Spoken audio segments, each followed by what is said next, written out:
अस्सलाम वालेकुम गाइस, क्या हाल है आपके। आई होप आप सब ठीक होंगे। और आज हम जेंडर स्टडीज़ के अंदर जो टॉपिक डिस्कस करने जा रहे हैं that is anti rape ordinance 2020 and chemical castration. कि गवर्नमेंट ऑफ पाकिस्तान ने, करंट गवर्नमेंट ने 15 दिसंबर 2020 को एक एंटी रेप ऑर्डिनेंस पास किया, जिसके तहत रेप केसेस की जो सेंटेंस है, जो सज़ा है, वो डिसाइड की and that is chemical castration. Pakistan के अंदर रेप केसेस बहुत तेज़ी के साथ बढ़ रहे हैं, या फिर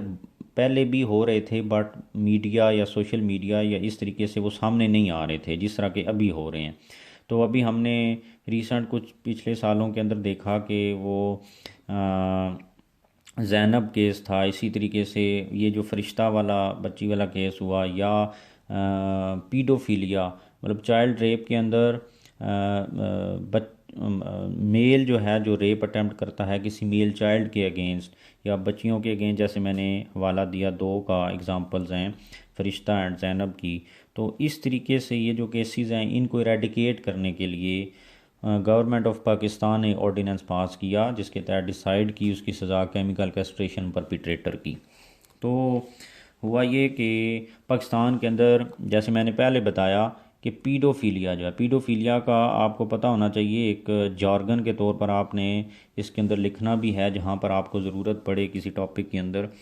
कि चाइल्ड रेप को, मतलब जब मेल जो है वो मेल का रेप करता है तो that is paedophilia, male child का रेप किया जाता है तो दैट इज़ पीडोफिलिया। तो इन केसेस को कम करने के लिए, इसी तरीके के साथ जो फीमेल का रेप किया जाता है, तो उन केसेस के अंदर भी जो प्राइम मिनिस्टर ऑफ पाकिस्तान है, इन्होंने डिसीजन लिया कि इनको रोकने के लिए या इन केसेस को इरेडिकेट करने के लिए सोसाइटी में से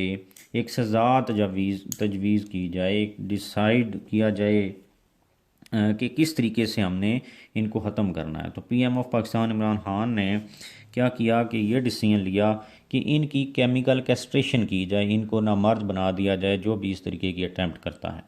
तो castration of convicted but it will be discretion of जज। इसमें यह है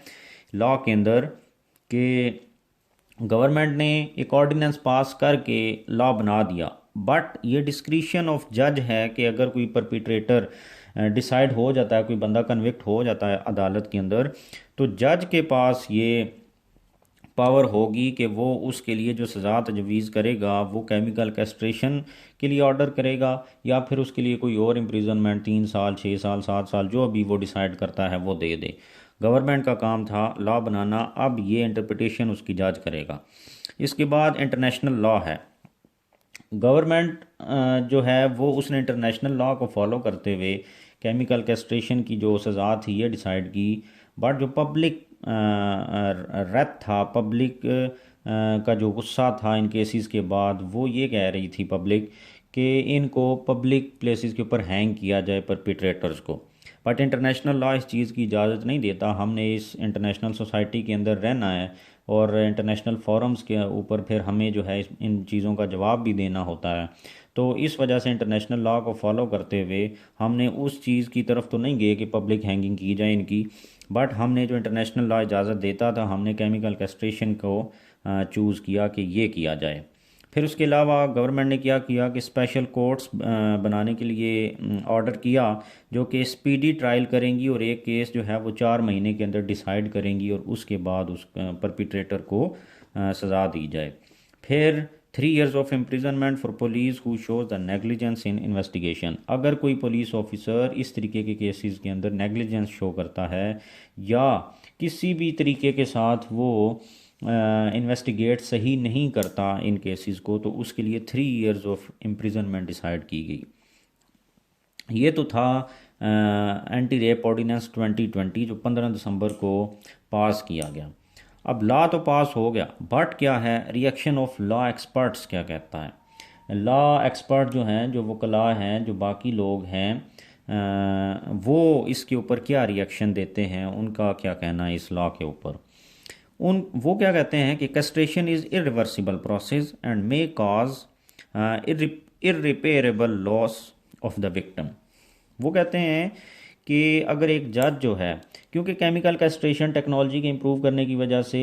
ये इस काबिल हो गई है कि अगर जज कहता है कि इसको 10 साल के लिए या 5 साल के लिए 2 साल, जितनी भी जज की ऑर्डर होगा उसके मुताबिक इसको कैस्ट्रेट कर दिया जाए, 2 साल के लिए इसको नामर्द बना दो, 5 साल। बट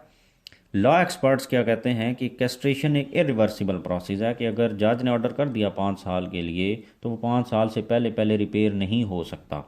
तो ये इरिपेरेबल प्रोसेस है, और वो कहते हैं इरिवर्सिबल प्रोसेस है, और ये इरिपेरेबल लॉस विक्टिम का काज कर सकता है। मे बी लॉ एक्सपर्ट्स कहते हैं कि मे बी कुछ ऐसा लॉस हो जाए, मे बी कि ये इरिपेरेबल है, इरिवर्सिबल इरिवर्सिबल इरिवर्सिबल है, और ये रिपेयर ना हो, तो इससे क्या होगा, विक्टिम जो है वो सारी ज़िंदगी के लिए वो दोबारा जो है नॉर्मल नहीं हो पाएगा।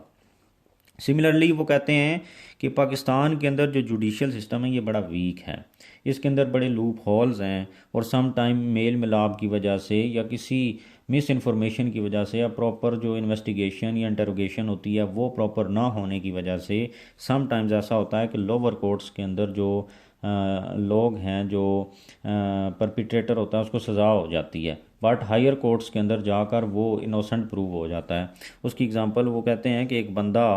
जो कि 10 साल सज़ा काटने के बाद हायर कोर्ट से जाकर वो इनोसेंट प्रूव हो गया, तो अगर ऐसा केस हो जाता है जिसके अंदर एक गलत बंदे को कैस्ट्रेट कर दिया जाता है और फिर वो इर्रिपेरेबल लॉस है हो जाता है उसका, तो फिर इन चीज़ों का ज़िम्मेदार कौन होगा। तो इसके ऊपर उनकी बहुत ज़्यादा रिजर्वेशंस हैं कि अगर एक इनोसेंट बंदे के साथ अगर ऐसा केस हो जाता है,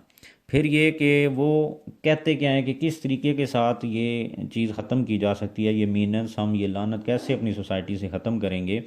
तो वो कहते हैं कि जो एग्जिस्टिंग लॉज हैं, effective implementation of existing laws can eradicate this menace from the society. कि सोसाइटी में से जो एग्जिस्टिंग लॉज हैं अगर हम प्रॉपर इम्प्लीमेंटेशन इनकी करें, जो प्रॉपर हमने सज़ाएं पहले से लिखी हुई हैं उसके अंदर